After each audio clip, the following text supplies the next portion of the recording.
December 25 ടോഡിയിലെ വാഴ്ത്തപ്പെട്ട ജേക്കപ്പോൺ.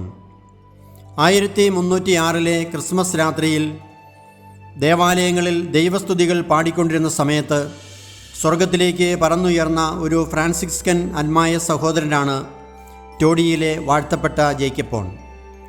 മധ്യശതകത്തിലെ പ്രസിദ്ധനായ ഒരു മിസ്റ്റിക്കൽ കവിയായിരുന്ന ജേക്കപ്പോൺ നിരവധി ആത്മീയ കവിതകളും ദേവാലയ സംഗീതങ്ങളും എഴുതിയിട്ടുണ്ട്. ക്രിസ്തുവർഷം ഏകദേശം 1230 ഇറ്റലിയിലെ ടോഡി എന്ന സ്ഥലത്തുള്ള ബെനഡിറ്റി കുടുംബത്തിലാണ് ജേക്കപ്പോൺ എന്ന് പിന്നീട് വിളിക്കപ്പെട്ട ജാക്കാമോ ജനിച്ചത്. യുവത്വത്തിലേക്ക് പ്രവേശിച്ച ജാക്കാമോ ബെനഡിറ്റി നിയമപഠനം പൂർത്തിയാക്കി വക്കീലായി ജോലി ചെയ്തു. തൻ്റെ ജോലിയിലൂടെ ധാരാളം പണം സമ്പാദിച്ച അദ്ദേഹം ദൈവചിന്തയില്ലാതെ ലൗകികനായാണ് ജീവിച്ചിരുന്നത്. 1267 വന്ന ബെർണാഡിനോ എന്നു പേരുള്ള ഭക്തയും വിശുദ്ധയുമായ ഒരു യുവതിയെ ജാക്കാമോ വിവാഹം ചെയ്തു. എന്നാൽ ഒരു വർഷം മാത്രമേ അവർ ഒരുമിച്ച് ജീവിച്ചുള്ളൂ. ജാക്കാമോയുടെ നിർബന്ധത്താൽ ടോഡിയിൽ നടന്ന ഒരു പൊതു ഉത്സവത്തിൽ പങ്കെടുക്കുമ്പോൾ ബാൽക്കണി തകർന്നു വീണ് വന്ന കൊല്ലപ്പെട്ടു. മരണശേഷം വന്നയുടെ ശരീരം പരിശോധിച്ച ജാക്കാമോ അവളുടെ മനോഹരമായ പുറംകുപ്പായത്തിനടിയിൽ ധരിച്ചിരിക്കുന്ന പരുക്കൻ രോമവസ്ത്രം കണ്ടു. സ്വയപീഡനത്തിലൂടെ പാപപരിഹാരം ചെയ്യുന്നതിന് വേണ്ടിയാണ് ഇങ്ങനെയുള്ള വസ്ത്രം ധരിക്കുന്നത്. വന്ന രോമക്കുപ്പായം ധരിച്ചിരിക്കുന്നത് തനിക്ക് വേണ്ടിയാണെന്ന് തിരിച്ചറിഞ്ഞ ജാക്കോമയുടെ ജീവിതം അതോടെ മാറി.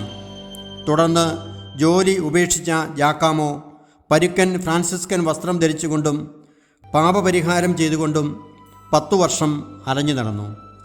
നിലത്തുകൂടി ഇഴഞ്ഞു നടക്കുക, ശരീരത്തിൽ ടാർ പൂശിയും തൂവലുകൾ വച്ചുകെട്ടിയും നടക്കുക തുടങ്ങിയ പ്രവർത്തികൾ ചെയ്തുകൊണ്ട് ഒരു മനോരോഗിയെപ്പോലെ അദ്ദേഹം നടന്നു.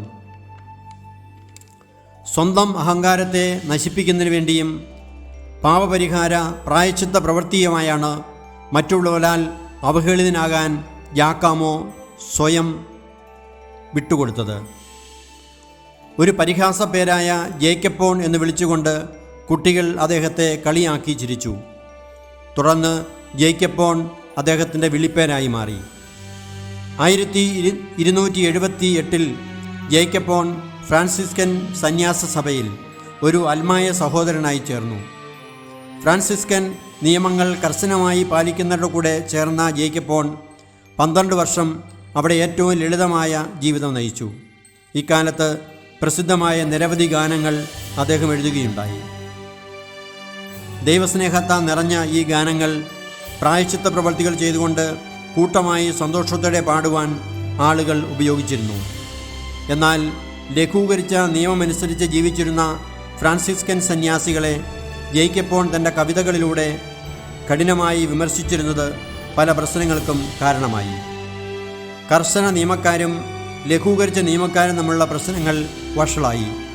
തുടർന്ന് കർശന നിയമം പാലിച്ചിരുന്ന ജേക്കപ്പോണും കൂട്ടുകാരും സെലസ്റ്റിൻ അഞ്ചാമൻ പാപ്പായെ കണ്ട് അവർക്ക് ഒരു പുതിയ സന്യാസ സഭയായി ജീവിക്കുവാനുള്ള അനുവാദം വാങ്ങി. എന്നാൽ പാപ്പാ ഭരണവുമായി ബന്ധപ്പെട്ട പ്രശ്നങ്ങളെ തുടർന്ന് സെലസ്റ്റിൻ അഞ്ചാമൻ പാപ്പ രാജിവെക്കുകയും ബോണിഫസ് 8 പുതിയ പാപ്പായാവുകയും ചെയ്തു. ഫ്രാൻസിസ്കൻ കർശന നിയമക്കാരോട് താൽപ്പര്യമില്ലാതിരുന്ന ബോണിഫസ് പാപ്പ അവരെ സ്വതന്ത്രരാകാൻ അനുവദിച്ചില്ല. ബോണിഫസ് 8 ശരിയായ പാപ്പായല്ല എന്ന് വിമർശിച്ചവരുടെ പക്ഷത്ത് ജേക്കപ്പോൺ ചേരുകയും പാപ്പായെ വിമർശിച്ചുകൊണ്ട് കവിത എഴുതുകയും ചെയ്തു. തുടർന്ന് പേപ്പൽ പട്ടാളം ജേക്കപ്പോണിനെ അറസ്റ്റ് ചെയ്ത് തടവിലാക്കി. 5 വർഷം ജയിലിൽ കിടന്ന ജേക്കപ്പോൺ തൻ്റെ തടവ് ജീവിതവും പ്രായശ്ചിത്ത ജീവിതത്തിൻ്റെ ഭാഗമാക്കി.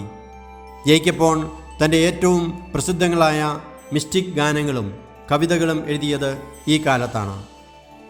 1303 ഒക്ടോബർ 11 ബോണിഫസ് 8 പാപ്പായുടെ മരണത്തിനു ശേഷമാണ് ജേക്കപ്പോൺ ജയിൽ മോചിതനായത്.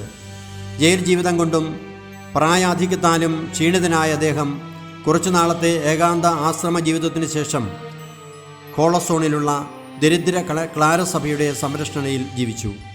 1306 ക്രിസ്മസ് രാത്രിയിൽ പുരോഹിതൻ പാതിരാ കുർബാന അർപ്പിച്ചുകൊണ്ട് അത്യുന്നതങ്ങളിൽ ദൈവത്തിന് മഹത്വം എന്ന ഗാനം ആലപിച്ചുകൊണ്ടിരിക്കുമ്പോൾ ജേക്കബ് പോൾ നിത്യസമ്മാനത്തിനായി യാത്രയായി.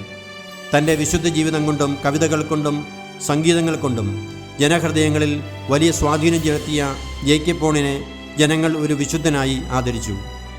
1453 വാഴ്ത്തപ്പെട്ട ജേക്കബ് പോളിൻ്റെ തിരുശേഷിപ്പുകൾ ടോഡിയിലുള്ള ഫ്രാൻസിസ്കൻ ദേവാലയത്തിലേക്ക് മാറ്റി.